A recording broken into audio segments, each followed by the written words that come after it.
annagoo ka duulayna baaqi madaxweynaha jamhuuriyadda federaalka Soomaaliya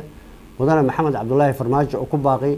in dhammaan gudaha dalka laga sifeyn doono argagixisada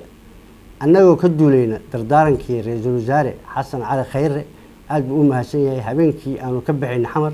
12 habeenimo noo yimid ilaa iyo 1 habeenimo nala joogay dhammaan saraakiishii guutooyinka taliya ururada taliya horimada iyo taliyaha ciidanka dhulka wuxuu nagula dardaarmay inaan cadawga dalka ka sifeyno shacabkana aan badbaadino alxamdulillaah rabbil caalamiin haddaanu nahay ciidanka xoogga dalka Soomaaliyeed waanu ku soo guuleysanay waana soo afjarnay gobolka Shabeellaha Hoose magaalada Jannaale waa la socotaan waxa ay saldhiggii ugu weynaa ee argagixisada Jannaale waxay ahayd marinka iyo dhaqaalaha meesha ay ka helaan iyo wadooyinka ee gobolada oo dhan isku xira haddaanu nahay ciidanka qalabka sida xoogga dalka Soomaaliyeed alxamdulillaah rabbil caalamiin wax khasaara oo na soo gaaray annaga ciidan ahaan dhimasho ay dhaawac ma jiraan haddaan ka warramo dhinaca cadawga dhimashadoodu inta indhahaygu qabatay haddaana been sheegin waa 142 dhaawacu waa 29 maxaabiis ahaan waxaan u haynaa 18 waxaanu ka qabanay hub noocyadiisa kala duwan 22 qori oo isugu jira baasuuki aakeeyo iyo bekeemyo dhammaanna gacantan ku haynaa ciidanka xoogga dalka Soomaaliyeed waxay shacabka Soomaaliyeed gaar ahaan shacabka Jannaale idin ballan qaadayaan saan cadawga idinkaga xoreynay inaysan dib dambe idinkuga soo noqon doonin waanu sifeynay dhammaan hareeraheeda waana daba soconnaa waa bacsanaynaa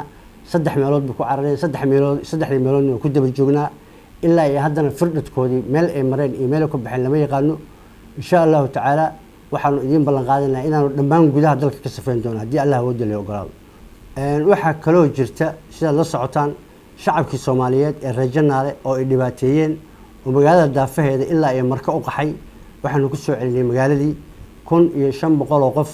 waxaanu u qaybinay raashin noocyadiisa kala duwan dadkii oo macluul u baqtiyay oo gaajo u baqtiyay oo haraad u baqtiyay waxay laayaan iyo waxay bareeyaan iyo waxay gacanta ka jiraan ay ka dhigeen ay ka carareen waanu ku soo celinay shacabkii magaaladu waa furan tahay ganacsigooda waa ogolaanay dukaamadoodii si xor ah waxa u shaqeystaan waxaanu kala u qaybinay raashin 1500 oo shacab ah oo isugu jiraan dumar iyo caruur oo taliyaha ciidanka dhulka iyo annagu aan u qaybinay hadda waxa kaloo jooga taliyaha ciidanka xoogga dalka Soomaaliyeed Jeneraal Odawa Yuusuf Raage